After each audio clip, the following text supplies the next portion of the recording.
Aku bilang jangan berpacaran sama tukang tambal ban miskin ini. Papa sama mama nggak setuju. Tapi, Pak. Nggak ada tapi-tapian. Kau juga, pria tukang tambal ban sepertimu harusnya tahu diri. Kau tak akan pantas bersama putriku. Assalamualaikum warahmatullahi wabarakatuh. Bayangkan, seorang pria sederhana yang bekerja sebagai tukang tambal ban hidup di sebuah kontrakan sempit dengan penghasilan pas-pasan. Meski hidupnya begitu pas-pasan, ia selalu bersyukur dan bersungguh-sungguh dalam setiap pekerjaannya. Dalam keseharian yang berat, ada satu hal yang membuatnya bersemangat, yaitu kekasihnya, seorang pramugari muda yang berhati lembut dan berperilaku baik. Suatu hari, kekasihnya yang seorang polwan tersebut mengajaknya berkunjung ke rumah orang tuanya yang tinggal di kompleks mewah. Namun sayang saat tiba di sana, sambutan yang didapat justru membuat hati pria tukang tambal ban itu hancur. Ia dihina oleh orang tua pacarnya hanya karena ia hanya seorang tukang tambal ban. Ia dibilang tak pantas dekati anaknya yang seorang polwan dari keluarga kaya. Hal itu membuat hatinya hancur. Namun 1 minggu kemudian setelah kejadian itu, tiba-tiba kedua orang tua pacarnya yang sebelumnya sempat menghinanya jadi menyesal. Ternyata, sahabat semuanya, sebelum kita mulai cerita ini, mari tuliskan di komentar dari mana saja sahabat menonton cerita ini. Semoga yang subscribe channel Hidup Punya Cerita kami doakan, semoga dimudahkan segala urusannya, dilapangkan rezekinya, disehatkan badannya, dan dikabulkan segala hajat dunia akhirat oleh Allah Subhanahu wa Ta'ala. Amin ya Rabbal Alamin. Sekarang mari kita mulai ceritanya. Namaku Reno. Pekerjaanku? Tukang tambal ban di pinggir jalan besar, persis di bawah pohon beringin tua yang daunnya jarang-jarang tapi cukup buat ngelindungin aku dari panas. Setiap pagi, aku buka bengkel kecilku jam 7. Meja kayu reyot, satu kompresor yang bunyinya kadang kayak orang sesak napas, dan tumpukan ban bekas yang udah aku tumpuk jadi tembok 1/2 meter buat nutupin pemandangan got di belakang. Di antara semua itu, aku duduk di kursi plastik warna biru yang udah miring sebelah, sambil ngelap tangan yang hitam kena oli. Itu dunia kecilku. Sederhana, kotor, tapi nyata. Orang-orang sering lewat sini. Kadang mandang aku dengan tatapan iba, kadang juga jijik. Tapi ya udahlah, aku udah kebal. Buatku, hidup bukan soal kelihatan keren, tapi soal bisa bertahan. Dan anehnya, justru di tempat beginilah aku paling merasa tenang. Kadang aku lihat anak-anak sekolah lewat, naik sepeda, nyengir-nyengir sambil teriak, "Bang Reno, nanti tambalin ban gue kalau bocor lagi, ya?" Aku ketawa aja. "Iya, asal jangan bocor tiap hari, bangkrut gue." Jam 8 lewat dikit, aku biasanya sarapan. Nasi uduk bungkus dari warung Busri, lauknya tempe orek dan sambal kacang.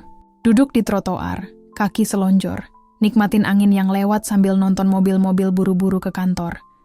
Bagi banyak orang, mungkin ini hidup yang membosankan. Tapi buatku, ini hidup yang jujur. Aku kerja, dapat uang dari keringat sendiri, dan gak pernah nipu siapapun. Sampai suatu pagi, suara langkah kaki yang aku hafal banget datang dari arah seberang. Aku langsung senyum. "Kamu nggak takut gosong nongkrong di sini terus tiap hari?" Dia tertawa kecil, namanya Laras. Dia datang pakai seragam pramugari warna biru langit, rambutnya dikuncir rapi, bawa tas kecil dan plastik isi bekal. Wangi parfumnya langsung nutup bau oli di sekitar bengkel. Aku bawa sarapan. "Kamu pasti belum makan," katanya sambil nyodorin kotak makan. Aku pura-pura protes. "Laras, aku udah bilang, kamu nggak usah repot-repot gini tiap hari. Aku bisa beli sendiri." "Ah, bisa beli sih iya," jawabnya santai. "Tapi makan sendirian itu nggak sehat." Dan dia duduk di kursi plastik sebelahku. Kursi yang cuma aku lap pakai kain basah seadanya. Dia nggak peduli. Seragam pramugari, wajah cantik, sepatu mengkilap. Duduk di bengkel tambal ban yang penuh oli dan debu. Kadang aku masih nggak habis pikir kenapa dia mau. Aku dan Laras udah kenal hampir 2 tahun. Pertama kali ketemu waktu ban motornya bocor di depan bengkelku. Waktu itu dia masih pramugari baru. Keringetan, panik, nggak ngerti harus gimana. Aku bantu tambal bannya. Dan dia malah duduk nunggu sambil ngobrol ngalor ngidul. Kayak nggak ada batas antara dunia kami berdua. Besoknya, dia mampir lagi. Alasannya sederhana. Mau bayar utang tambal ban yang kemarin katanya lupa. Tapi sejak hari itu dia datang terus. Kadang cuma mampir 5 menit buat bilang hai. Kadang cuma numpang ngadem di bawah pohon beringin. Sampai akhirnya kami jadi deket. Dan tanpa sadar, jatuh cinta. "Reno," katanya pelan sambil menatapku, "kamu nggak pernah kepikiran buat cari kerja lain?" Aku menatap tanganku yang penuh noda oli. Kerja lain kayak apa? Ya, yang lebih bersih gitu. Aku takut kamu capek. Aku senyum. Aku emang capek, tapi aku nggak nyesel. Kadang tangan kotor bukan berarti hidupnya kotor, Ras. Dia terdiam. Matanya melembut. Laras itu orangnya halus tapi nggak manja. Kadang aku ngerasa nggak pantas buat dia. Perempuan berpendidikan, karier bagus, gajinya jelas jauh di atas aku. Tapi dia nggak pernah lihat aku kayak orang yang lebih rendah. Itu yang bikin aku jatuh makin dalam. Sore itu, aku bantuin bapak-bapak ojek tambal ban bocor di depan. Cuaca panas banget, keringat netes terus. Laras duduk di kursi sambil ngelap wajahku pakai tisu. Kamu nggak bisa diem ya? Aku bercanda. Aku bantu biar kamu cepet selesai. Nanti kamu pulang capek banget. Kalau kamu yang nungguin, capeknya malah hilang. Dia ketawa kecil, pipinya memerah. Kalimat kayak gitu aja udah cukup buatku bahagia seharian. Malamnya, aku pulang ke kontrakan kecil di gang belakang pasar. Ruangannya sempit, cuma ada ranjang besi, kipas angin tua, dan rak buku kecil yang aku isi buku-buku bekas yang aku beli di Loakan. Buku-buku ekonomi, motivasi, dan kadang novel. Aku suka baca. Entah kenapa, dari dulu aku punya kebiasaan mencatat hal-hal yang aku pelajari dari hidup. Di halaman buku catatan aku tulis, jangan pernah malu dengan pekerjaan yang halal. Ya, malulah kalau hidupmu bergantung pada omongan orang. Aku nggak tahu, mungkin ini cara kecilku ngingetin diri sendiri. Karena setiap kali aku lihat Laras, selalu ada rasa takut. Takut suatu hari dunia dia yang tinggi nggak bisa nerima dunia kecilku. Tapi sejauh ini, dia masih di sini. Dan aku bersyukur. Suatu sore menjelang maghrib, Laras datang agak gelisah. Ren, aku mau cerita sesuatu. Kenapa? Kamu kelihatan tegang banget. Dia duduk, menarik napas. Ayah, aku tahu tentang kamu. Aku langsung diam. Oh, dia marah. Katanya, aku nggak boleh ketemu kamu lagi. Ya. Aku bisa paham. Mungkin dia cuma khawatir. Laras menggeleng. Bukan cuma khawatir, Ren. Dia bilang kamu nggak pantas buat aku. Kata-kata itu menancap di dada kayak baut kendor yang tiba-tiba jatuh ke jari. Sakit. Tapi aku tetap berusaha senyum. Mungkin dia benar, Ras. Aku cuma tukang tambal ban. Jangan ngomong gitu. Serunya cepat. Aku nggak peduli kamu siapa. Aku cuma takut kehilangan kamu. Matanya berkaca-kaca. Aku nggak tahu harus ngomong apa. Aku pengen peluk dia, tapi aku juga tahu, dunia dia dan dunia aku nggak pernah seimbang. Aku cuma bisa bilang, kamu tenang aja, aku nggak akan bikin kamu malu. Tapi kalau memang ayahmu mau ketemu, aku nggak akan lari. Malam itu, aku duduk di depan bengkel, liatin lampu kendaraan lewat satu-satu. Udara lembab, tapi pikiranku panas. Antara takut, minder, dan sedikit marah pada nasib. Tapi kemudian aku sadar, mungkin ini bagian dari jalan yang harus aku lewatin. Aku bukan orang berpendidikan tinggi. Aku nggak punya mobil, rumah, atau nama besar, tapi aku punya sesuatu yang nggak bisa dibeli. Ketulusan. Dan aku percaya, suatu hari nanti, dunia bakal ngerti itu. Pagi berikutnya, Laras datang lebih awal dari biasanya. Dia pakai baju kasual, rambutnya digerai, matanya sedikit sembab. Ren, ayah mau ketemu kamu malam ini. Katanya mau makan malam bareng di rumah. Aku bengong. Serius? Aku... Kayaknya nggak siap. Kamu harus datang. Aku udah bilang ke ayah kalau kamu orang baik. Aku ngusap rambutku yang belepotan oli. Orang baik belum tentu diterima, Ras. Tapi aku percaya kamu bisa bikin dia lihat sisi itu. Dia menggenggam tanganku, erat. Aku lihat di matanya. Ada keyakinan yang bikin aku berani sedikit. Jadi aku angguk pelan. Baik. Malam ini aku datang.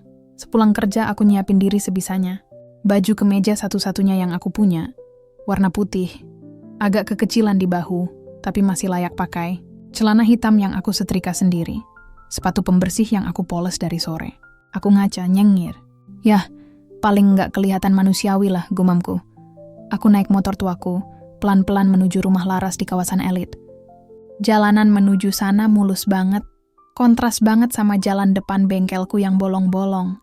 Rumahnya besar, lampu taman terang, pagar tinggi, dan mobil mewah parkir di depan. Aku berhenti, tarik napas panjang.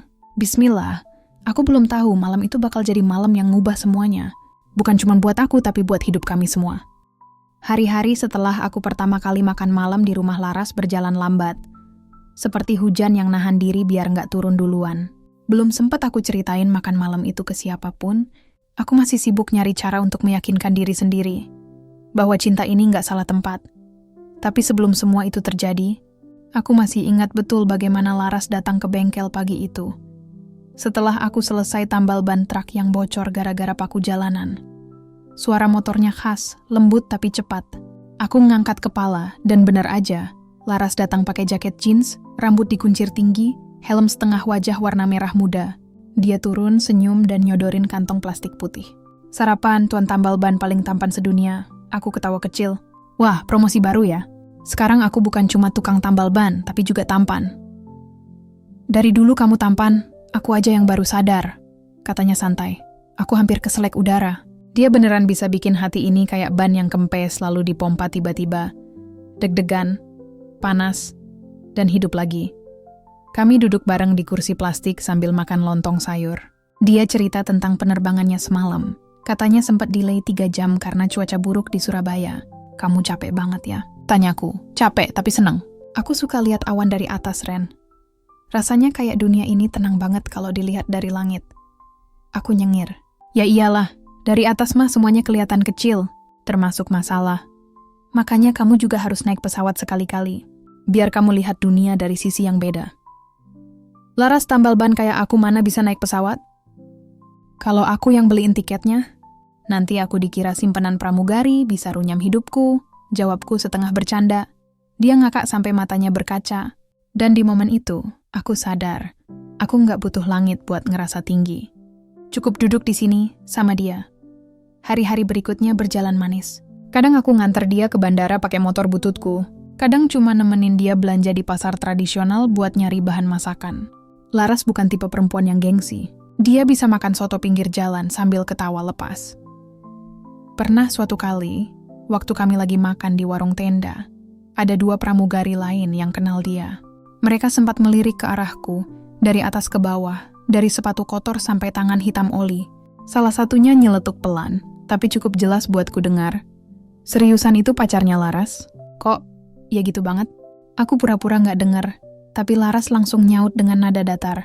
Iya, pacarku. Kenapa? Emang kenapa kalau tangannya kotor? Hatinya bersih kok, mereka terdiam lalu buru-buru pergi. Aku cuma bisa menatap Laras, kagum, sekaligus bingung. Kamu gak harus ngebela aku gitu, Ras. Aku gak ngebela, aku ngomong yang sebenarnya. Tapi aku nggak mau kamu malu karena aku. Aku malu kalau pacarku nggak jujur. Tapi kamu jujur, Ren. Jadi aku bangga. Dia ngomongnya ringan, tapi setiap katanya nancep kayak baut baru di ban, kenceng, kuat, dan bikin aku pengen terus jalan. Kadang, di sela waktu luang, aku suka bantu anak-anak kecil di sekitar bengkel buat betulin sepeda mereka. Mereka seneng banget kalau aku tambalin ban gratis, atau kasih semprotan angin gratis. Laras sering ikut duduk di situ, senyum-senyum liatin aku bercanda sama mereka. Kamu tuh, kalau senyum ke anak-anak kayak gitu, kelihatan banget aura ayahnya. Loh, maksudnya aku cocok punya anak? Cocok banget. Tapi jangan buru-buru ya, aku masih pengen terbang. Aku tertawa. Ya udah, nanti kalau kamu udah bosan terbang, aku siap jadi tambal ban plus ayah rumah tangga. Deal! Katanya sambil nyodorin jempol. Kami tos kecil. Waktu itu, dunia terasa ringan banget. Seolah semua hinaan tentang kelas sosial atau status nggak ada artinya. Aku cuma tukang tambal ban, dia pramugari. Tapi hati kami sama-sama sederhana.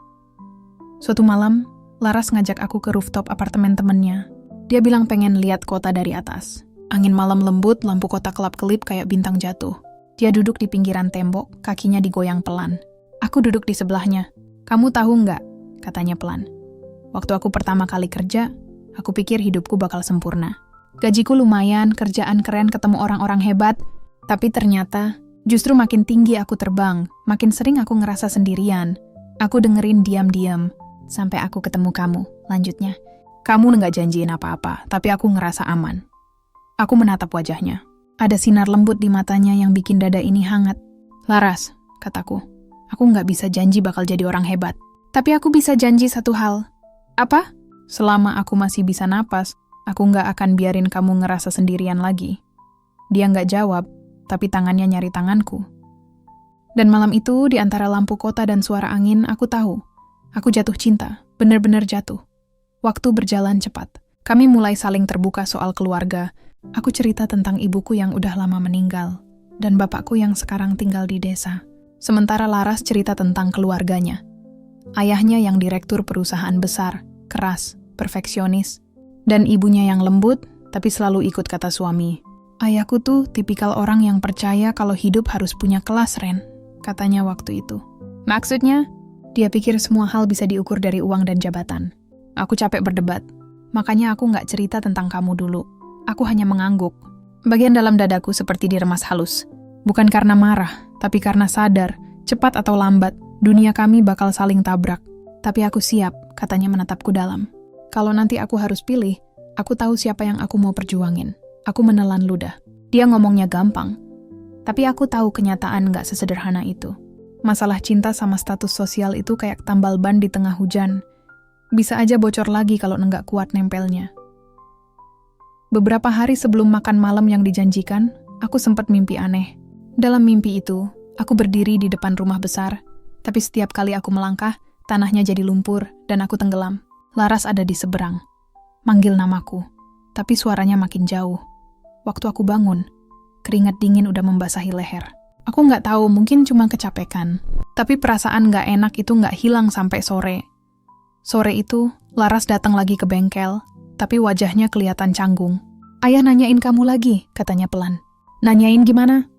Dia bilang, kalau kamu emang serius, datang aja besok malam. Katanya, mau ngobrol sebagai laki-laki. Aku ngerasa tenggorokanku kering. Ngobrol atau diinterogasi? Aku nggak tahu. Tapi aku harap kamu datang. Aku mengangguk. Dalam hati aku udah siap. Atau setidaknya aku pikir aku siap. Malamnya, aku duduk di depan bengkel yang udah tutup. Cuma diterangi lampu jalan. Aku mikir banyak hal. Tentang Laras, tentang ayahnya, tentang hidupku. Bau oli dan aspal yang biasanya bikin aku tenang, malam itu malah bikin sesak. Aku lihat tanganku, kasar, hitam, ada bekas luka kecil di pergelangan. Tanganku ini yang kerja tiap hari. Yang bikin aku bisa makan, yang bikin aku ngerasa punya harga diri. Tapi besok, tangan ini bakal disorot dan mungkin diremehkan di depan meja makan orang kaya. Aku nggak tahu gimana hasilnya, tapi satu hal aku tahu pasti. Aku nggak akan datang buat ngemis. Aku akan datang sebagai diri sendiri, bukan orang lain. Keesokan harinya, sebelum berangkat, Laras sempat nelpon. Ren, jangan tegang ya. Ayah memang keras, tapi hatinya nggak seburuk itu. Aku tertawa kecil. Semoga benar. Kalau enggak, aku tambal aja hatinya biar nggak bocor. Dia ikut tertawa. Kamu tuh ya, tukang tambal ban paling romantis yang pernah ada. Dan di ujung telepon, aku bisa dengar senyum itu. Senyum yang selalu bikin aku yakin. Apapun yang terjadi nanti, aku akan tetap berjuang. Aku nggak tahu bahwa malam itu akan jadi awal dari luka yang paling dalam hidupku. Aku masih ingat betul malam itu. Udara dingin, tapi telapak tanganku basah keringat. Aku berdiri di depan pagar rumah Laras. Rumah besar dengan taman rapi, lampu taman temaram, dan pintu kayu tinggi yang kelihatannya bisa nutup seluruh rahasia dunia di baliknya. Motorku parkir agak jauh, karena aku merasa terlalu mencolok. Motor tua, suara knalpotnya aja udah cukup bikin satpam ngelirik 2 kali. Aku tarik napas panjang. Bismillah, gumamku pelan. Begitu bel ditekan, seorang pembantu keluar. Rambut disanggul rapi, pakai seragam abu-abu. Malam Mas Reno ya? Iya Bu, iya Mbak. Dia senyum sopan tapi matanya kayak lagi nahan bingung. Silakan masuk. Ibu sudah menunggu di dalam. Tuan masih di ruang kerja. Kata Tuan aja udah bikin aku agak ciut. Langkahku pelan, seolah lantai marmer itu terlalu mahal buat diinjak sepatu bekas kayak punyaku. Begitu masuk ruang tamu, aku langsung sadar. Ini bukan cuma rumah besar, tapi istana kecil. Foto keluarga berbingkai emas tergantung di dinding. Sofa putih, aroma parfum ruangan mahal. Ya, dan di tengahnya Laras berdiri, senyum lega. Ren, serunya pelan sambil jalan mendekat. Akhirnya kamu datang. Dia kelihatan cantik sekali malam itu. Gaun sederhana warna krem, rambut dikuncir setengah. Tapi yang paling aku lihat justru tatapan canggungnya. Campuran antara senang dan khawatir. Kamu tenang aja ya. Ayah orangnya cuman agak keras. Agak keras? Aku menatapnya, senyum kecut. Kamu pasti maksudnya super keras. Dia tertawa kecil, meskipun aku bisa lihat matanya nggak tenang. Udah jangan banyak mikir. Yuk ke ruang makan. Ruang makan keluarga itu panjang, kayak di film-film. Meja kayu besar, lilin kecil di tengah, dan piring porselen berkilau. Ibu Laras duduk di ujung meja, senyum lembut waktu aku datang. Oh, jadi ini Reno yang sering Laras ceritakan? "Ya Bu, saya Reno." Aku cium tangan beliau. Hangat tapi agak kaku. "Silakan duduk, Nak. Ayahmu sebentar lagi datang." Aku duduk berusaha tenang. Tanganku otomatis ngelap keringat di paha celana. Laras duduk di sebelahku, pelan-pelan nyenggol tanganku di bawah meja, kayak ngasih isyarat. "Tenang aja, aku di sini." Tapi semua rasa tenang itu hancur begitu langkah sepatu kulit terdengar dari arah pintu. Ayah Laras datang. Tegap, berkacamata, rambutnya sudah sedikit beruban, tapi postur tubuhnya masih tegap seperti orang yang terbiasa memimpin. Tatapannya langsung mengukurku dari kepala sampai kaki. Dari kemeja putih yang udah kusetrika berkali-kali biar rapi, sampai sepatu hitam yang aku poles sampai mengilap. "Kamu Reno?" Suaranya berat, pelan tapi dingin. "Iya Pak, kerja di mana?" "Saya tambal ban Pak." Keheningan langsung jatuh di ruangan itu. Sendok di tangan Ibu Laras berhenti di udara. Laras refleks menatap ayahnya, tapi belum sempat bicara. Suara tawa pendek keluar dari mulut Pak Damar. "Tambal ban?" "Iya Pak, di pinggir jalan raya dekat pasar." "Kamu pacaran sama anak saya? Dan kamu tukang tambal ban?" Nada suaranya naik sedikit. Aku hanya menatapnya, berusaha nggak defensif. "Betul Pak, tapi apa?" Potongnya cepat. "Kamu pikir kamu bisa kasih masa depan buat dia dengan tambal banmu itu?" Aku menelan ludah. "Saya memang belum punya apa-apa, Pak. Tapi saya kerja keras." "Saya nggak kerja keras?" Ia menyeringai dingin. "Semua orang miskin juga bilang kerja keras. Tapi yang berhasil itu yang punya value, Reno. Kamu tahu value, nilai. Kelas, kamu punya itu?" Kata-kata itu menampar lebih keras dari pukulan manapun. Laras mencoba bicara, tapi ayahnya mengangkat tangan. "Kamu diam dulu, Laras." Lalu menatapku lagi, tajam. "Saya nggak peduli kamu baik atau sopan. Dunia ini nggak butuh orang baik kalau nggak punya daya. Anak saya pramugari, dia layak menikah naik kasta, bukan turun kasta. Dunia seperti berhenti berputar sesaat. Aku tahu mungkin ini akan terjadi. Tapi mendengar kata-kata itu langsung dari mulutnya, rasanya jauh lebih menyakitkan daripada yang kubayangkan.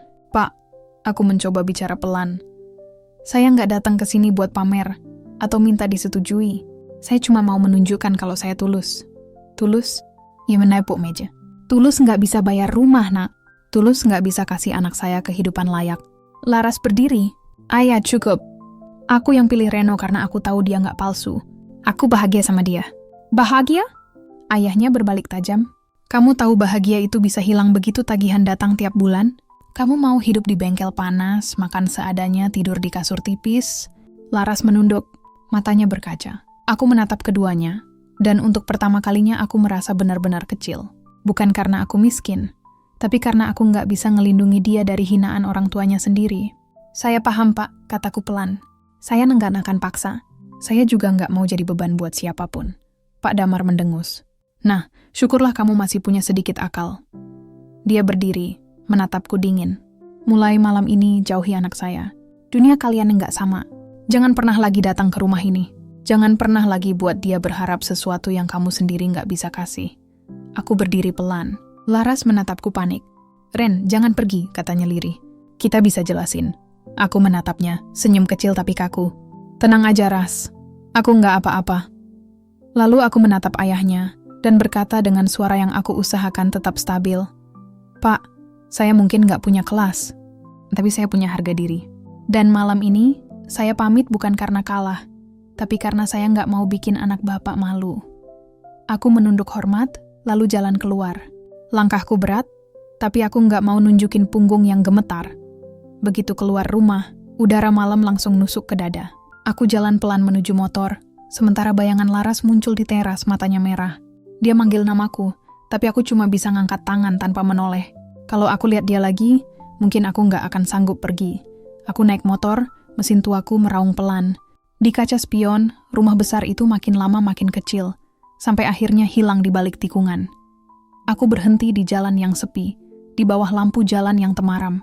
Kupandangi tangan ini, tangan yang tadi gemetar waktu di meja makan. Tangan yang kerja tiap hari, yang selama ini aku banggakan. Tapi malam ini, tangan ini terasa lemah banget. Aku nyender di motor, napas berat. Sial, rasanya campur aduk. Malu, sakit, kecewa, marah. Tapi anehnya, di tengah semua itu ada sedikit lega. Karena aku nggak kehilangan siapapun kecuali orang-orang yang nggak pernah mau lihat aku apa adanya. Aku sadar satu hal malam itu. Terkadang diam jauh lebih keras dari marah. Dan harga diri, walaupun kecil, nggak boleh dijual bahkan demi cinta. Malam itu aku nggak langsung pulang ke kontrakan. Aku ke bengkel. Duduk di kursi plastik, lampu neon remang menyala di atas kepala. Di meja kerja, aku lihat catatan yang biasa aku tulis tiap malam. Kali ini aku buka halaman baru dan menulis pelan. Ada 2 jenis manusia di dunia ini, yang menilai dari apa yang kelihatan, dan yang memahami dari apa yang tak terlihat. Kalau kamu pernah diremehkan, jangan buktikan dengan kata-kata. Buktikan dengan diam yang bermakna. Kukunci bengkel, kupadamkan lampu, dan malam itu aku tidur dengan dada kosong. Bukan karena kehilangan cinta, tapi karena tahu cinta yang sejati kadang harus diuji dengan luka dulu, dan aku nggak tahu bahwa luka malam itu adalah pintu menuju kejutan besar yang belum pernah aku bayangkan seumur hidupku. Sudah seminggu sejak malam itu. Malam yang bikin aku sadar kalau cinta nggak selalu cukup buat nembus tembok gengsi dan harga diri manusia. Hari-hariku kembali ke rutinitas biasa. Buka bengkel jam 8 pagi, ngelap oli, tambal ban, dan ngobrol sama pelanggan yang lewat. Tapi semua terasa beda. Nggak ada lagi suara Laras di telepon pagi-pagi, nggak ada lagi pesan singkat, jangan lupa sarapan. Ya, yang ada cuma suara mesin kompresor dan dengung motor yang lewat. Di dinding bengkel, kalender lusuh masih tertempel. Tanggal yang dilingkari merah, hari ulang tahun Laras, masih jelas kelihatan. Aku udah niat dari dulu mau kasih dia gelang kecil dari hasil kerja tambal ban seminggu penuh. Tapi gelang itu sekarang tergeletak di laci, belum sempat dikasih, dan mungkin gak akan pernah. Siang itu, aku duduk di kursi plastik sambil nyeruput kopi sachet. Kopi dingin, tapi rasanya tetap pahit, sama kayak pikiranku. Tiba-tiba, suara motor berhenti di depan bengkel. Aku refleks berdiri, Laras. Dengan seragam pramugari, wajahnya pucat, matanya bengkak. Dia turun pelan, langkahnya ragu. Ren, suaranya pelan banget kayak takut nyentuh udara. Aku diam. Bukan karena marah, tapi karena nggak tahu harus mulai dari mana. Laras jalan mendekat, matanya mencari-cari sesuatu di wajahku. Aku nyari kamu. Kenapa kamu nggak hubungin aku sama sekali? Aku menghela napas, karena kamu tahu jawabannya, Ras. Ayah aku memang kasar waktu itu, tapi dia cuma takut aku salah pilih. Dia nggak tahu kamu kayak apa sebenarnya. Nggak perlu dijelasin, potongku pelan. Aku nggak nyalahin siapa-siapa. Dia menatapku lama. Tapi aku masih mau berjuang, Ren. Aku senyum kecil. Kadang berjuang itu bukan berarti tetap bertahan. Kadang justru berarti tahu kapan harus lepas. Matanya mulai basah. Jadi ini akhirnya? Bukan akhir, jawabku pelan, tapi jeda. Mungkin Tuhan minta kita berhenti dulu. Buat belajar, bukan buat nyerah. Dia menunduk. Air matanya jatuh di ujung sepatu hitamnya yang berdebu. Aku ingin banget peluk dia saat itu. Tapi aku tahu, kadang memeluk justru bikin luka makin dalam. Aku sayang kamu, Ren, bisiknya pelan. Aku juga, Ras. Tapi cinta nggak bisa tumbuh kalau salah satu dari kita harus terus nunduk buat dianggap pantas. Kami diam, hening. Angin sore lewat pelan, membawa aroma bensin dan daun kering. Dia akhirnya mundur selangkah, lalu menatapku terakhir kali sebelum naik ke motor. Kalau suatu hari kamu udah siap, aku tetap di sini. Aku nggak pergi kemana-mana. Aku tahu, jawabku. Dan itu cukup buat aku terus jalan. Motor itu melaju, meninggalkan suara knalpot pelan yang hilang di tikungan. Aku berdiri lama, melihat jalan kosong. Dan untuk pertama kalinya aku sadar, kehilangan bukan selalu tanda kalah. Kadang itu cuma cara semesta bilang, belum waktunya. Beberapa hari setelah itu, hidupku jadi lebih sepi tapi lebih tenang. Aku mulai lebih fokus kerja. Pelanggan makin banyak. Orang-orang mulai manggil aku Mas Reno, dengan nada lebih hormat. Bukan cuman Bang Tambal Ban. Suatu sore, seorang pria datang ke bengkel pakai mobil hitam, rapi pakai kemeja mahal. Aku pikir awalnya dia mau isi angin atau tambal ban, tapi ternyata dia nyari aku. Mas Heno ya? Iya saya. Bos saya mau ketemu. Katanya penting, aku bingung. Bos kamu siapa? Nanti aja mas, katanya urusan bagus. Ada yang mau ditawarin kerja, aku hampir nolak. Tapi entah kenapa, ada dorongan buat ikut. Mungkin karena rasa penasaran, atau mungkin karena semesta memang mulai buka jalan baru. Mobil itu bawa aku ke tempat yang belum pernah aku datangi sebelumnya. Area kantor di tengah kota. Gedung tinggi, kaca biru dengan tulisan besar di depan, Damar Group. Aku refleks kaget. Itu nama yang familiar banget. Ayahnya Laras. Kamu yakin nggak salah orang? Tanyaku. Nggak mas. Katanya Mas Reno disuruh langsung ke lantai 15. Ada meeting internal, dan mas diminta bantu jadi konsultan lapangan. Katanya mas punya pengalaman real di bawah. Konsultan lapangan? Aku lucu juga kedengarannya, tapi aku ikut aja. Begitu lift terbuka di lantai 15, aku langsung ngerasa kecil lagi. Lantai marmer, resepsionis elegan, orang-orang pakai jas dan aroma parfum mahal. Aku pakai jaket bengkel, tangan masih hitam oli. Seorang wanita mendekat. Sekretaris kelihatannya. Mas Reno ya? Pak Damar masih rapat sebentar. Silakan tunggu di ruang tamu. Aku duduk. Dan di situ aku mulai sadar mungkin ini bukan kebetulan. Semesta memang aneh. Baru seminggu lalu aku diusir dari rumahnya. Sekarang aku duduk di gedungnya. Tapi hari itu aku nggak ketemu Pak Damar. Katanya jadwalnya padat, rapat ditunda besok. Aku dikasih uang transport. Lalu disuruh datang lagi keesokan harinya. Malamnya aku nggak bisa tidur. Kepalaku penuh tanda tanya. Kenapa aku? Apa ini semacam ejekan nasib atau justru kesempatan yang belum aku pahami? Aku keluar dari kontrakan, duduk di depan bengkel. Langit malam cerah, dan di tengah semua kebingungan itu, aku cuma bisa berdoa. Ya Tuhan, kalau ini jalan yang harus aku lalui, tolong kuatkan aku. Aku nggak mau lagi ngerasa kecil. Aku cuma mau jadi versi terbaik dari diriku sendiri. Keesokan harinya aku datang lagi. Tapi kali ini suasananya berbeda. Begitu aku sampai, semua orang di lantai itu sibuk. Kayak ada rapat besar mendadak. Suara langkah cepat, tumpukan berkas, dan nada panik di beberapa telepon. Pak Damar dipanggil mendadak ke rapat direksi. Bisik salah satu staf. Ada evaluasi besar-besaran dari perusahaan induk.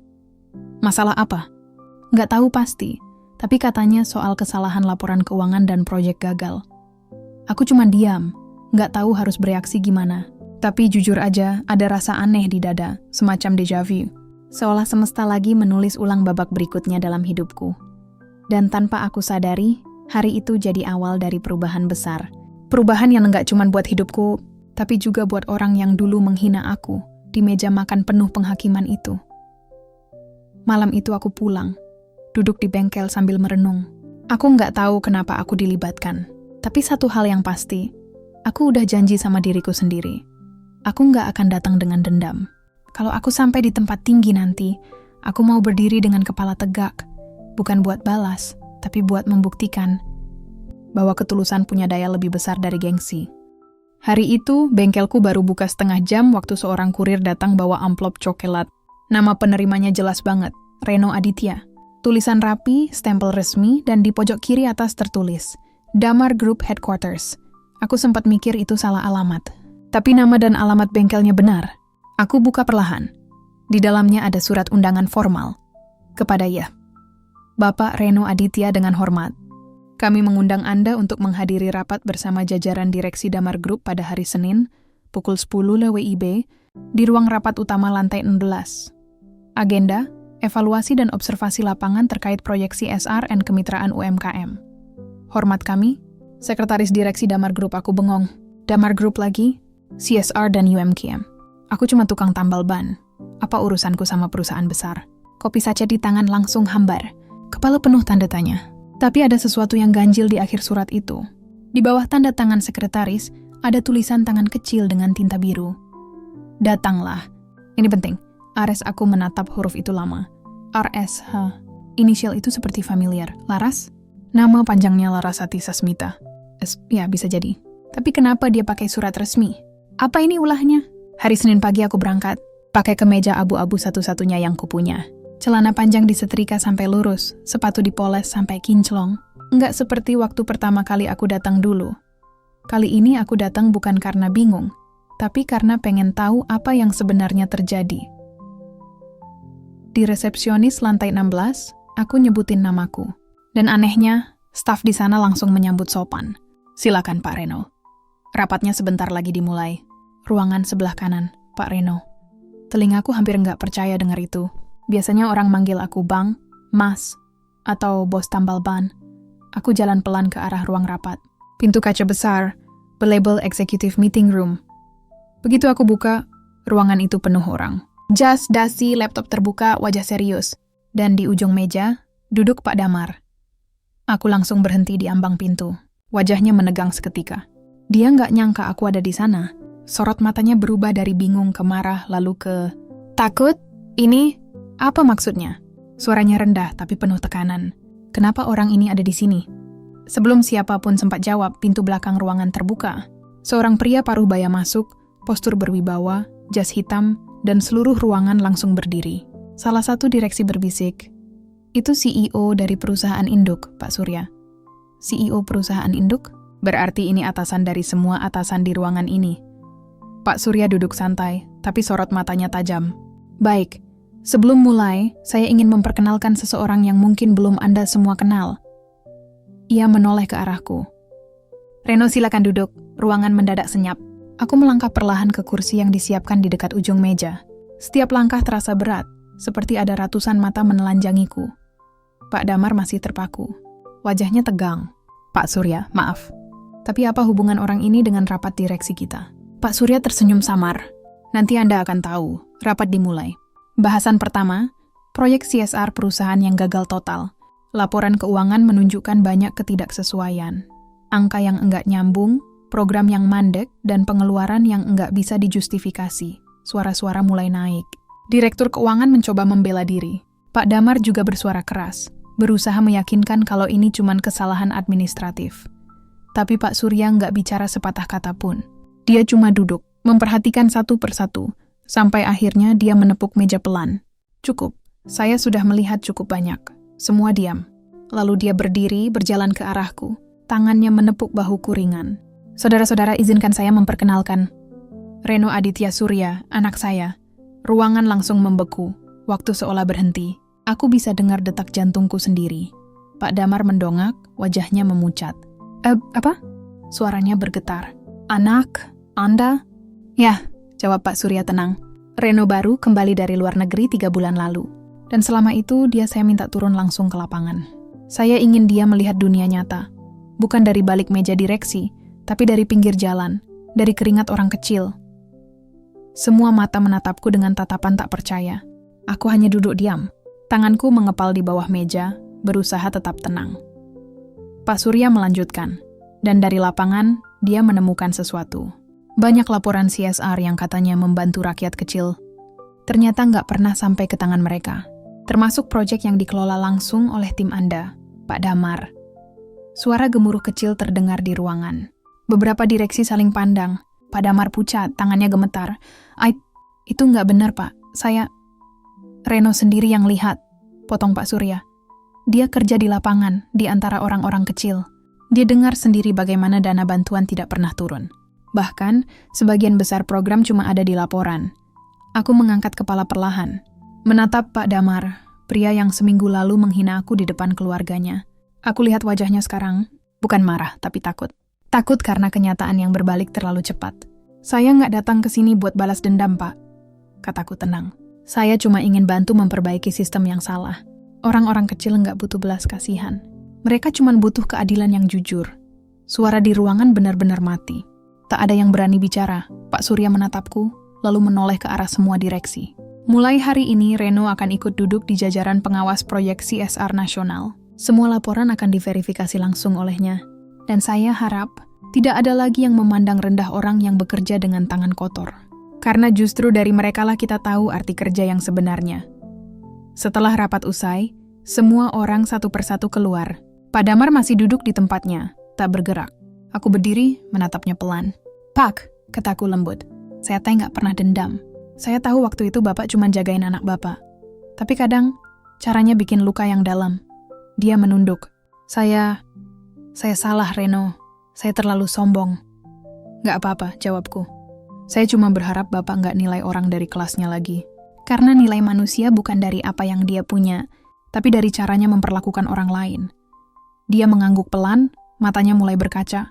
Dan untuk pertama kalinya, aku lihat bukan sosok yang arogan, tapi seorang ayah yang benar-benar menyesal. Waktu aku keluar dari ruang rapat, Laras berdiri di luar. Wajahnya masih sama, lembut, teduh. Tapi kali ini matanya berkaca bukan karena sedih, tapi lega. "Kamu," suaranya gemetar. "Kamu ternyata..." Aku tersenyum kecil. "Masih Reno yang sama, Ras. Cuma kali ini kamu tahu, bukan cuma tambal ban yang aku bisa." Dia tertawa pelan sambil menahan air mata. "Ayahku pasti malu banget. Nggak perlu dibahas. Aku nggak mau ada yang malu. Aku cuma mau semuanya belajar." Kami berdiri di depan lift, diam sebentar. Laras menggenggam tanganku pelan. "Kamu tahu, aku nggak pernah berhenti percaya sama kamu. Aku tahu, jawabku pelan. Itu yang bikin aku kuat waktu semua orang berhenti percaya.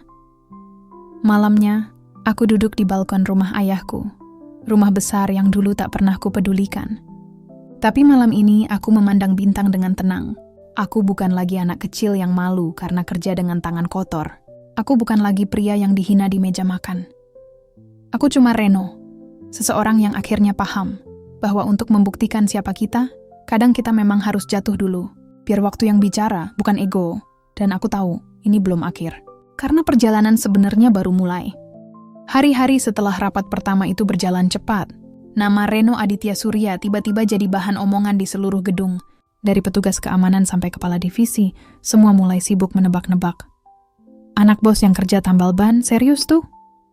Karen juga nyamar di lapangan.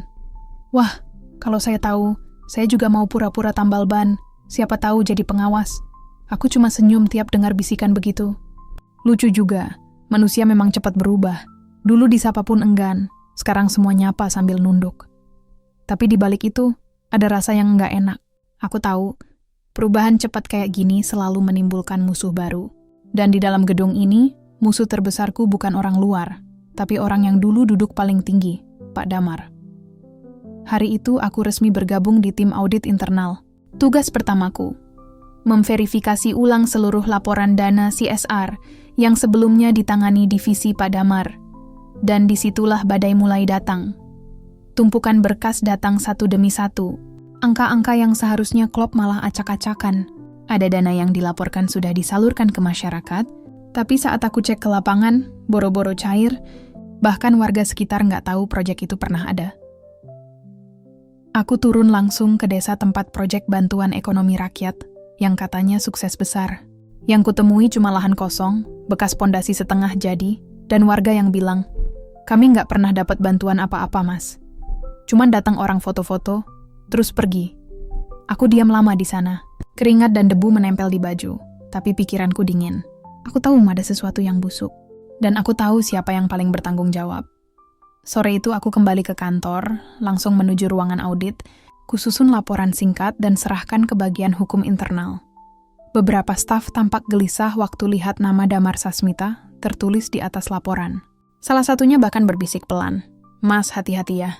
Beliau masih punya orang di atas. Nggak semua senang kamu bongkar ini.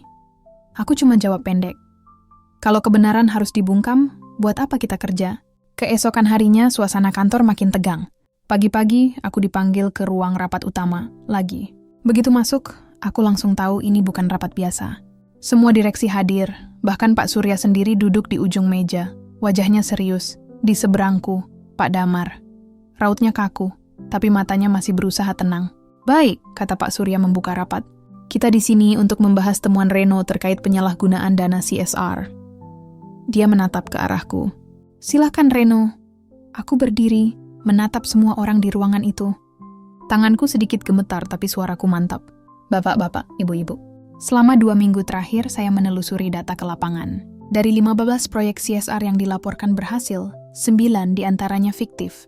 4 proyek lainnya dilaksanakan setengah jalan, lalu diberhentikan tanpa penjelasan. Total kerugian perusahaan hampir mencapai 20 miliar. Ruangan langsung riuh. Beberapa direktur terkejut, ada yang menutup mulut, ada yang langsung menatap Pak Damar. Aku lanjutkan, dana itu seharusnya digunakan untuk masyarakat, tapi laporan transfer mengarah ke rekening-rekening pribadi yang terafiliasi dengan divisi Pak Damar. Pak Damar langsung berdiri. Fitnah, ini fitnah besar. Suaranya keras. Kamu pikir saya orang bodoh yang nggak tahu hukum? Semua laporan sudah disetujui komite. Tapi saya punya bukti, Pak, kataku pelan. Semua dokumen asli ada di tangan saya, termasuk rekaman wawancara dengan vendor yang mengaku disuruh memalsukan laporan. Wajahnya langsung memucat. Semua mata kini tertuju padanya. Pak Surya bersandar di kursinya menatap dingin. Saya sudah lihat buktinya, Damar. Dan jujur, saya terkecewa. Pak Surya, saya bisa jelaskan. Tidak perlu. Kamu tidak hanya mencoreng nama perusahaan, tapi juga kepercayaan publik. Pak Damar tertunduk. Tangannya mengepal di meja. Aku bisa lihat egonya remuk, tapi masih berusaha bertahan. Lalu dia menatapku. Kamu puas sekarang, Reno? Suaranya rendah tapi tajam. Kamu datang dari bawah, lalu menendang orang yang dulu di atasmu. Hebat. Aku menatap balik, tenang. Saya nggak datang buat menendang siapapun, Pak. Saya datang buat bersihin yang kotor. Dulu saya memang dari bawah, tapi saya nggak pernah lupa gimana rasanya diinjak. Ruangan kembali hening. Tak ada yang berani bicara. Pak Surya menatap semua orang. Mulai hari ini, Pak Damar resmi dibebas tugaskan dari jabatannya. Proses hukum akan berjalan sesuai prosedur. Reno akan menggantikan posisi pengawas CSR secara penuh. Seketika dunia berputar cepat. Pak Damar duduk pelan. Wajahnya kehilangan warna. Aku bisa lihat matanya kosong. Bukan karena kehilangan jabatan, tapi karena kehilangan harga diri yang dulu dia jaga dengan sombong. Setelah rapat bubar, aku berdiri sendirian di ruangan itu. Tanganku bergetar pelan. Bukan karena senang, tapi karena berat. Berat melihat orang yang pernah jadi ayah kekasihku jatuh sedalam itu. Laras tiba-tiba muncul di pintu. Dia menatapku dengan mata merah. Aku tahu semuanya, katanya pelan. Ayah ditahan sementara, dan dia cuma mau ketemu kamu. Aku diam. Jantungku berdegup. Ketemu aku? Iya. Katanya cuma kamu yang dia mau temui. Sekarang, kami pergi ke ruang tahanan internal perusahaan, tempat di mana orang-orang diperiksa sebelum diserahkan ke pihak berwenang. Pak Damar duduk di dalam, tanpa jas, hanya kemeja putih kusut. Tatapannya lelah, aku masuk pelan. Laras berdiri di luar. Kamu datang juga, katanya lirih. Saya datang bukan buat ngerendahin, Pak. Saya tahu. Dia menarik napas panjang. Lucu ya dunia ini. Saya hina kamu cuma karena tambal ban. Saya pikir orang kecil nggak mungkin punya nilai besar. Tapi ternyata, yang kecil cuma cara saya melihat. Aku menatapnya lama. Saya nggak pernah benci Bapak, kataku pelan. Saya cuma kecewa waktu Bapak lupa bahwa kerja keras juga bisa punya martabat. Dia tersenyum lemah. Kamu mirip ayahmu waktu muda. Tegas tapi sabar. Mungkin Tuhan memang nyuruh kamu datang buat ngajarin saya sesuatu. Aku diam. Di luar, Laras menahan tangis. Dan di saat itu aku sadar, kadang karma bukan tentang balas dendam, tapi tentang cermin yang memantulkan siapa diri kita sebenarnya. Sore harinya, aku dan Laras duduk di parkiran gedung. Langit mendung, angin dingin, tapi suasananya tenang. Ren, Laras berkata pelan, kamu nggak marah lagi sama ayahku? Nggak, marah itu cuma buat orang yang belum berdamai. Dia menatapku, senyum getir. Kamu berubah banyak ya. Mungkin bukan berubah, cuma akhirnya ngerti siapa aku sebenarnya. Kami diam lama. Lalu Laras berkata pelan, kamu tahu nggak, Ren? Aku bangga banget sama kamu. Aku juga bangga pernah dicintai kamu, Ras. Dia tertawa kecil di sela tangis. Dan di bawah langit kelabu itu aku tahu. Walau kami belum tentu bisa bersama lagi, kami berdua sudah tumbuh dari luka yang sama. Sudah 3 hari sejak rapat itu. 3 hari yang terasa seperti sebulan penuh. Media mulai ramai memberitakan soal penyalahgunaan dana CSR di perusahaan ayah Laras. Nama Damar Sasmita muncul di berbagai portal berita, disandingkan dengan kata penyalahgunaan wewenang dan penyelidikan internal. Aku membaca berita itu dengan perasaan campur aduk. Bukan senang, bukan juga puas. Lebih ke arah kosong. Karena kalau boleh jujur, sejak awal aku nggak pernah ingin menghancurkan siapapun. Aku cuma ingin keadilan. Sesuatu yang dulu hilang dari hidupku waktu aku dihina cuma karena pekerjaan dan baju lusuhku. Pagi itu, aku duduk di bengkel lamaku. Bengkel yang dulu jadi saksi gimana aku ditempa dari nol. Asap rokok tipis melayang dari ujung meja. Bau oli masih sama. Suara kompresor dari warung sebelah pun nggak berubah. Tapi kali ini, aku datang bukan buat kerja. Aku datang buat mengingat temanku Budi keluar dari dalam sambil bawa kopi. Weh, yang sekarang udah jadi bos besar kok nongkrong di sini. Katanya bercanda. Aku senyum kecil. Bos apaan, Bud? Masih sama aja. Bedanya cuma sekarang tanganku lebih bersih, tapi pikiranku lebih kotor. Hahaha, dasar filsuf tambal ban. Kami tertawa, tapi di sela tawa itu, ada rasa getir yang susah dijelaskan. Budi tiba-tiba nanya serius. Ren, beneran kamu yang bongkar bapaknya Laras? Aku terdiam sebentar. Bukan aku yang bongkar, Bud. Dia yang buka sendiri pintu kebohongannya. Budi mengangguk pelan. Tapi Laras gimana? Dia kuat. Tapi aku tahu, di dalam hatinya, dia lagi perang. Sore itu, aku dapat pesan dari nomor yang familiar. Ren, bisa ketemu di taman kota jam 7 malam? Laras aku sempat ragu, tapi akhirnya berangkat juga. Taman itu punya sejarah buat kami. Dulu, di bangku yang sama, aku pernah janji mau nikahin dia. Waktu itu aku cuma tukang tambal ban dengan baju belel dan tangan hitam oli. Sekarang aku datang dengan kemeja bersih dan mobil kantor. Tapi rasanya justru lebih berat. Laras duduk di bangku kayu, menunduk. Dia masih cantik, tapi ada kesedihan yang nggak bisa disembunyikan. "Kamu datang," katanya pelan tanpa menatap. "Iya, aku datang." Kami diam lama. Angin malam menghembus lembut, lampu taman berkedip samar. "Ren," katanya akhirnya, "aku mau minta maaf." "Buat apa, Ras?" "Buat semuanya. Buat waktu aku diam aja pas ayah ngatain kamu. Buat waktu aku nggak belain kamu di depan keluarga. Buat semua kata yang nggak pernah sempat aku ucapin." Aku menatapnya lama. "Kamu nggak salah, Ras. Aku salah. Aku tahu kamu nggak butuh pembelaan. Tapi waktu itu aku pengecut. Aku takut kehilangan keluargaku. Tapi malah akhirnya aku kehilangan kamu. Aku menarik napas panjang. Aku nggak pernah benar-benar hilang. Aku cuma menjauh biar kamu bisa milih jalurmu sendiri." Dia menatapku dengan mata berkaca. Dan sekarang aku nggak tahu jalanku mau kemana. Kami duduk berdua dalam diam. Sampai akhirnya dia cerita, ayah sering nangis belakangan ini. Dia bilang, setiap kali lihat berita, dia merasa dunia kayak berhenti. Dia nggak bisa tidur. Katanya, yang paling nyakitin bukan kehilangan jabatan, tapi kehilangan rasa hormat dari orang yang dulu dia remehkan. Kamu. Aku menatap tanah. Ada getaran aneh di dada. Aku tahu, Ras. Aku juga nggak mau dia hancur kayak gitu. Laras menggenggam tanganku pelan. "Ren, tolong."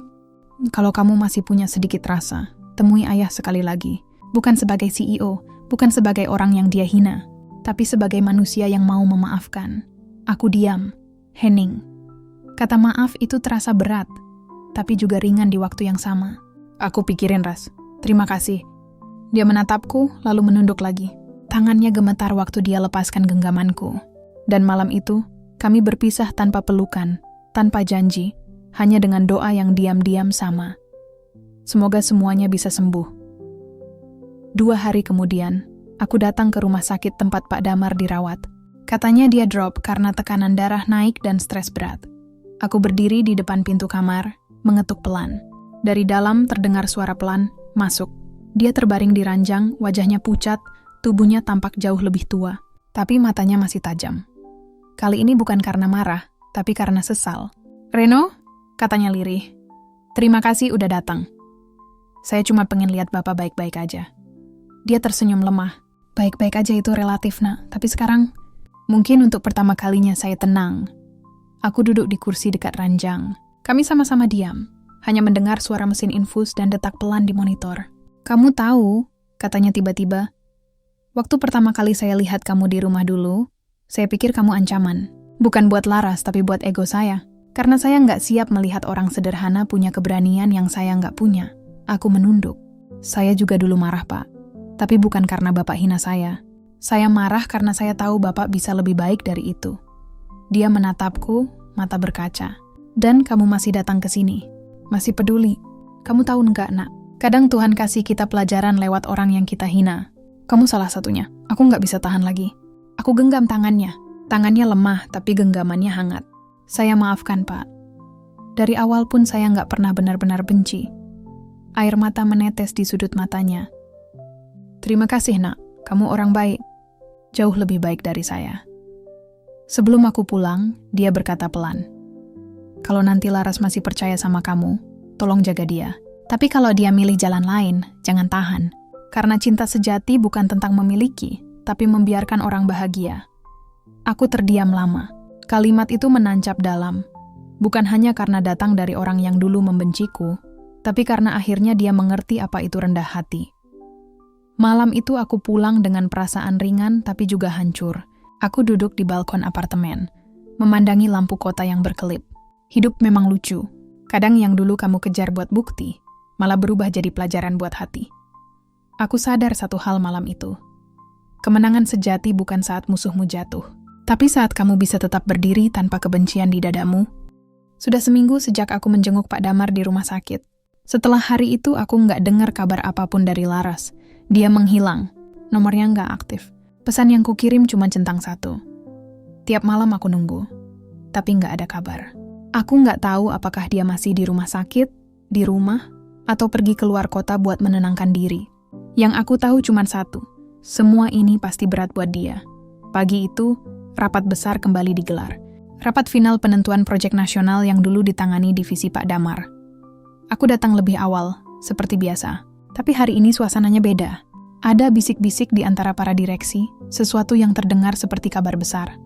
Begitu pintu dibuka, Pak Surya, ayahku, sekaligus CEO, masuk dengan ekspresi tenang. Di belakangnya, Laras. Langkahnya ragu, matanya menunduk, tapi wajahnya terlihat kuat. Semua mata langsung tertuju padanya, aku terpaku. Aku bahkan hampir lupa napas waktu melihatnya berdiri di ruangan itu dengan blazer abu dan rambut terurai. Bukan sebagai kekasihku, tapi sebagai wakil resmi dari keluarga Damar Sasmita. Rapat dimulai. Pak Surya membuka pembicaraan dengan tenang. Hari ini kita akan menentukan kelanjutan proyek CSR nasional yang sempat tertunda. Saya minta semua tim kembali fokus pada niat awal kita, membantu masyarakat. Semua mengangguk. Laras lalu berdiri, suaranya lembut tapi tegas. Sebelum keputusan dibuat, saya ingin menyampaikan sesuatu atas nama keluarga saya. Ruangan hening. Dia menatap seluruh direksi, lalu berhenti di aku. Atas kesalahan ayah saya, keluarga kami meminta maaf sebesar-besarnya. Kami menerima semua keputusan hukum. Tapi saya mohon, jangan biarkan kesalahan satu orang menghentikan niat baik perusahaan ini. Suaranya bergetar, tapi matanya teguh. Saya juga ingin berterima kasih kepada seseorang yang telah menunjukkan arti integritas dan keberanian. Reno, semua kepala menoleh ke arahku. Aku terkejut. Dia mungkin tidak tahu, tapi keberaniannya membuka mata saya, juga mata ayah saya. Kami dulu menilai seseorang dari penampilan, bukan dari jiwanya. Dan itu kesalahan terbesar kami.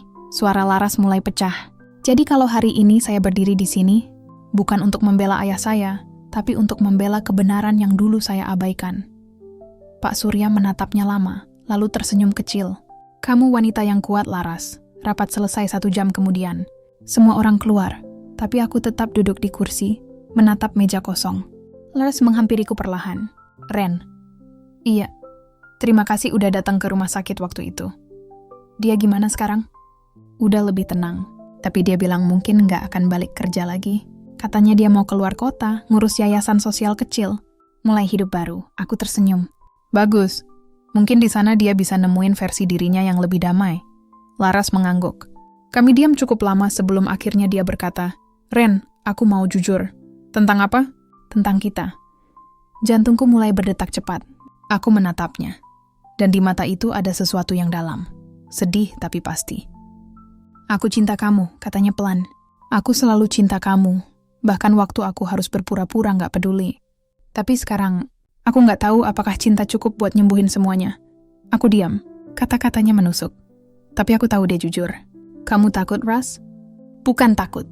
Aku cuma sadar, hidup kita udah beda arah. Kamu punya tanggung jawab besar sekarang. Dan aku masih harus ngurus ayah. Dia nggak punya siapa-siapa lagi. Aku menatapnya lama, mencoba menelan kenyataan itu. Jadi ini, akhir kita nggak ada yang benar-benar berakhir, Ren. Cuma berubah bentuk. Berubah jadi apa? Jadi doa. Suasana mendadak hening. Di luar jendela langit sore berubah jingga. Cahaya matahari menyinari wajahnya. Membuatnya terlihat seperti potongan kenangan yang nggak bisa kusentuh lagi. Aku mencoba tersenyum. Ras, kamu tahu nggak? Dulu aku sering mikir kalau kebahagiaan itu harus diperjuangkan mati-matian. Tapi sekarang aku ngerti. Kadang kebahagiaan justru datang waktu kita ikhlas. Dia menatapku, matanya basah. Kamu selalu bisa ngomong sebijak itu, ya? Nggak juga. Aku cuma belajar dari caraku kehilangan kamu. Laras menunduk, lalu menggenggam tanganku sekali lagi. Mungkin untuk terakhir kalinya. Terima kasih, Reno. Udah tetap jadi orang yang sama, walau dunia udah berubah. Aku menggenggam balik, erat. Dan terima kasih udah pernah percaya sama aku, bahkan waktu semua orang enggak percaya. Dia tersenyum kecil. Mungkin suatu hari nanti kita bisa ketemu lagi. Bukan sebagai mantan, tapi sebagai 2 orang yang bangga pernah saling belajar. Aku mengangguk. Aku akan tunggu hari itu. Dia berdiri, melangkah pelan ke arah pintu. Langkahnya pelan, tapi pasti. Dan di detik terakhir sebelum dia benar-benar pergi, dia berbalik. Ren, tolong sampaikan ke ayahmu, terima kasih. Karena dia udah bantu ayahku berdiri lagi. Aku hanya mengangguk. Dia tersenyum tipis, lalu pergi. Meninggalkan aroma samar parfum dan segumpal kenangan yang gak akan pernah hilang. Malamnya aku duduk sendirian di balkon kantor, menatap langit Jakarta yang redup. Satu hal aneh, meskipun aku baru saja kehilangan orang yang paling kucintai, aku gak merasa kalah. Justru untuk pertama kalinya, aku merasa damai. Aku sadar, Mungkin memang bukan tugas setiap cinta untuk berakhir dengan memiliki. Kadang cinta cuma datang untuk ngajarin kita jadi manusia yang lebih baik. Dan Laras, dia sudah melakukan itu. Sudah 2 bulan berlalu sejak hari terakhir aku melihat Laras di ruang rapat itu. Sejak hari itu, banyak hal berubah. Tapi anehnya, aku sendiri merasa kembali jadi diriku yang dulu, hanya dengan pandangan baru tentang hidup. Ayahku, Pak Surya, sempat menawari posisi tinggi di perusahaan induk. Kata beliau, sudah waktunya kamu duduk di kursi pemimpin, bukan di lapangan.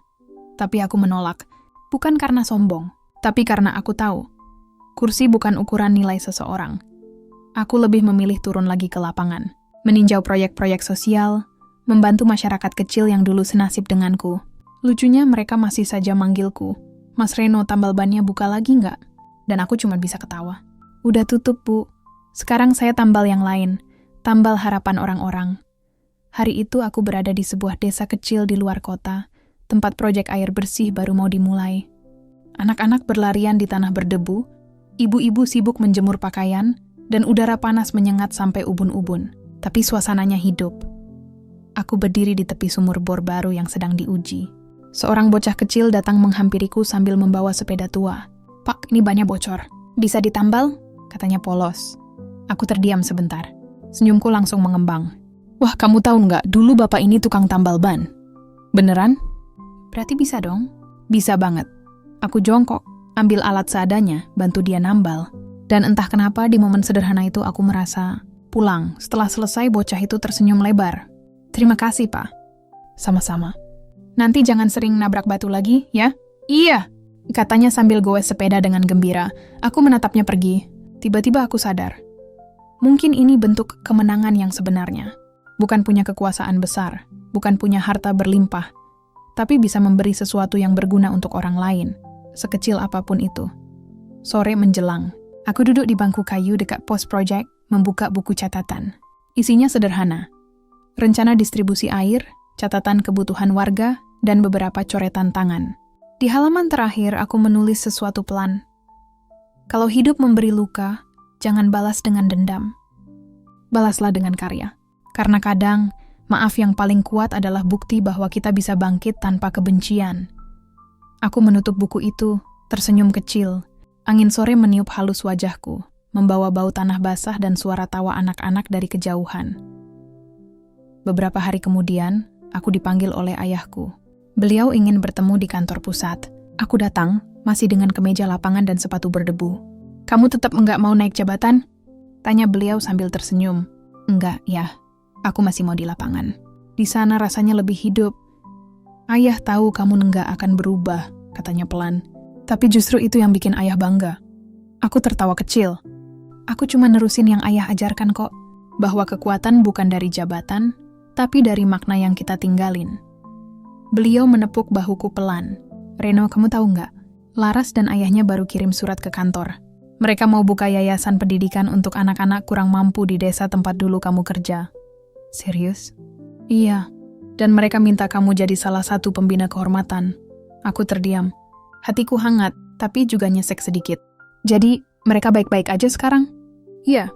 Dan Laras titip salam. Katanya, dia belum siap ketemu. Tapi dia berterima kasih karena kamu sudah bantu ayahnya berubah. Aku tersenyum samar.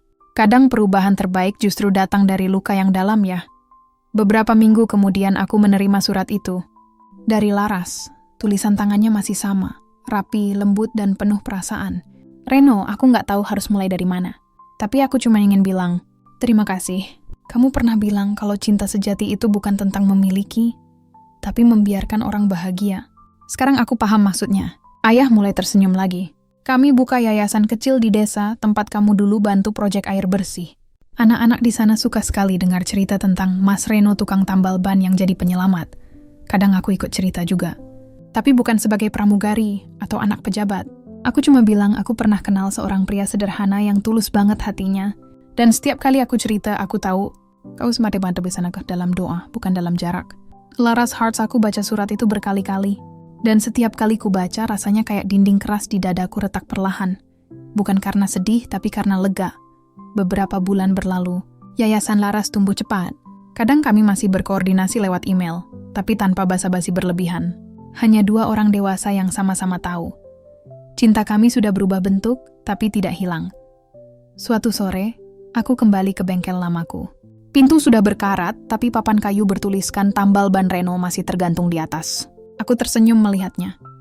Budi datang dari dalam sambil nyalain kompresor. Masih inget caranya nambal ban, bos? Jangan panggil bos.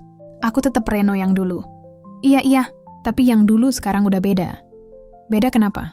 Yang dulu tambal ban, yang sekarang tambal nasib orang. Kami tertawa keras. Dan entah kenapa, tawa itu rasanya lebih jujur dari sebelumnya. Sebelum pulang, aku berdiri di depan bengkel, menatap langit sore. Burung-burung melintas di langit oranye. Aku menutup mata, menarik napas dalam. Dalam hati aku berkata pelan, terima kasih, hidup. Terima kasih udah ngajarin aku, bahwa rendah hati bukan berarti rendah nilai. Dan cinta yang hilang bukan berarti gagal. Kadang, itu cuma bentuk lain dari kemenangan. Angin sore berhembus pelan, membawa aroma oli, debu, dan kenangan masa lalu yang kini nggak lagi menyakitkan. Hanya tinggal rasa damai, yang akhirnya bisa kupeluk dengan tenang. Sudah setahun berlalu sejak pertemuan terakhirku dengan Laras. Di atas kertas, lewat surat yang ia kirim, banyak hal berubah. Perusahaanku berkembang pesat, tapi aku tetap memilih hidup sederhana. Aku masih lebih nyaman pakai kaos polos dan sepatu berdebu daripada jas mahal. Aku lebih suka makan di warung pinggir jalan daripada restoran berbintang. Dan setiap kali aku berjalan di jalanan kota yang dulu kulalui sambil mendorong motor pelanggan, aku selalu tersenyum sendiri. Dulu aku pikir, kebahagiaan itu harus dikejar jauh-jauh. Sekarang aku tahu, kebahagiaan cuma butuh satu hal. Hati yang tahu caranya pulang. Hari itu aku pulang ke kampung, tempat aku tumbuh besar. Udara segar menyapa sejak pertama kali kaki ini menjejak tanah. Jalanan sempit, pohon kelapa bergoyang, dan suara jangkrik bersahutan dari sawah. Di ujung jalan, bengkel lamaku masih berdiri. Catnya sudah pudar, tapi papan kayunya masih bertuliskan samar. Tambal ban Renault. Aku membuka pintunya pelan. Bau oli dan karat menyambut seperti sahabat lama. Di sudut ruangan masih ada kompresor tua, yang dulu sering mogok kalau dipakai siang hari. Aku duduk di bangku kayu, mengusap debu dari meja, lalu tersenyum. Aku pikir aku ninggalin tempat ini karena aku gagal, gumamku pelan. Ternyata, aku cuma pergi buat belajar jadi lebih kuat. Tiba-tiba ada suara motor berhenti di depan bengkel. Seorang perempuan turun, membawa helm putih. Aku refleks menoleh, dan detak jantungku langsung berhenti sepersekian detik. Laras. Dia berdiri di sana dengan wajah yang sama seperti dulu, hanya sedikit lebih matang, lebih tenang. Rambutnya dikuncir sederhana dan senyumnya masih sama. Hai, tukang tambal ban. Hai, pramugari yang suka ngopi susu sachet di warung. Jawabku spontan. Kami berdua tertawa, tawa yang ringan tapi penuh kenangan. Dia melangkah masuk, memandangi bengkel itu dengan mata berkaca. Aku kangen tempat ini, katanya. Aku juga, jawabku. Dulu aku nggak ngerti kenapa kamu betah banget di sini. Sekarang udah ngerti? Udah. Karena tempat ini bukan cuma tempat kerja. Ini tempat kamu belajar jadi orang yang kuat. Aku menatapnya lama. Ada jeda panjang tapi bukan canggung. Hanya jeda dua orang yang akhirnya bisa bicara tanpa luka. Kamu gimana sekarang? Tanyaku pelan. Baik, yayasan jalan terus. Ayah udah jauh lebih lembut. Kadang malah ikut main sama anak-anak. Senang dengarnya. Aku juga senang lihat kamu kayak gini, Ren. Tenang. Damai. Butuh waktu lama buat sampai sini, jawabku jujur. Laras menatapku dalam-dalam. Kamu tahu, dulu aku marah banget waktu kamu pergi tanpa kata. Aku juga marah ke diri sendiri, Ras. Tapi waktu itu aku takut. Takut kalau aku tetap di situ, aku cuma jadi alasan kamu kehilangan mimpimu. Padahal, kamu adalah bagian dari mimpi itu. Katanya pelan. Kami terdiam. Suara angin masuk lewat celah jendela, membawa aroma hujan yang mulai turun di kejauhan. Aku menarik napas panjang. Kita udah jauh melangkah ya? Iya, tapi lucunya, kita malah ketemu lagi di tempat kita mulai. Mungkin karena semesta tahu, rumah yang sebenarnya itu bukan tempat, tapi orang yang bikin kita merasa diterima. Laras menunduk, tersenyum kecil. Kalau gitu aku pulang ya? Pulang? Ke tempat yang bisa nerima aku apa adanya. Matanya menatapku, lembut tapi mantap. Aku terdiam, lalu tertawa kecil. Kamu yakin mau balik ke tukang tambal ban? Sekarang dia udah bukan tukang tambal ban biasa, katanya menggoda. Dia orang yang pernah ngajarin aku, kalau rendah hati itu bukan berarti rendah derajat. Kami tertawa bersama, tapi kali ini nggak ada rasa sakit di baliknya. Hanya dua hati yang sama-sama tumbuh, tapi nggak lupa akar mereka. Beberapa hari setelah itu, Laras sering datang membantu di yayasan proyek sosialku. Dia ikut terjun ke desa-desa, ngajarin anak-anak membaca, membantu ibu-ibu belajar usaha kecil. Kadang dia masih mengenakan seragam pramugarinya kalau habis terbang. Tapi kali ini dia nggak datang sebagai orang yang lebih tinggi, melainkan sebagai seseorang yang ingin berjalan berdampingan. Dan aku nggak lagi merasa harus membuktikan apa-apa. Aku hanya ingin menjalani hidup dengan tenang, dengan orang-orang yang tulus. Suatu sore, kami duduk di depan bengkel sambil menikmati teh hangat. Langit jingga, suara azan maghrib menggema dari masjid kecil di ujung jalan. Laras bersandar di kursi bambu memandang langit. Ren, kamu bahagia ya? Banget. Kenapa? Karena aku akhirnya ngerti arti pulang. Apa itu? Pulang itu bukan soal tempat, tapi saat kamu bisa memaafkan masa lalu dan tersenyum tanpa beban. Laras menatapku lama. Kalau gitu, aku juga udah pulang. Kami sama-sama tertawa kecil. Dan entah kenapa, di antara tawa itu, dunia terasa berhenti sebentar. Seolah semua luka, semua air mata, dan semua perjuangan yang pernah ada berubah jadi pelukan hangat dari semesta. Beberapa tahun kemudian, bengkel itu berubah jadi tempat pelatihan gratis untuk anak muda. Namanya Reno Garage Academy. Setiap dindingnya penuh coretan motivasi. Nggak perlu lahir kaya untuk jadi orang berharga. Tangan kotor bisa punya hati bersih. Hidup bukan soal naik kasta, tapi soal naik makna. Laras jadi pengurus yayasan pendampingnya. Kami yang nggak pernah menikah tergesa-gesa, tapi kami hidup bersama dalam misi yang sama, berbagi, menolong, dan menjaga makna sederhana yang dulu lahir dari jalanan berdebu. Malam itu, aku berdiri di depan bengkel. Lampu kuning temaram, angin membawa aroma bensin dan teh manis dari warung sebelah. Anak-anak sedang belajar di dalam. Suara mereka riuh. Laras duduk di meja, mencatat laporan kegiatan. Aku memandang langit dan berkata pelan dalam hati, "Terima kasih Tuhan. Terima kasih udah ajarin aku bahwa kadang kita harus kehilangan supaya tahu arti pulang."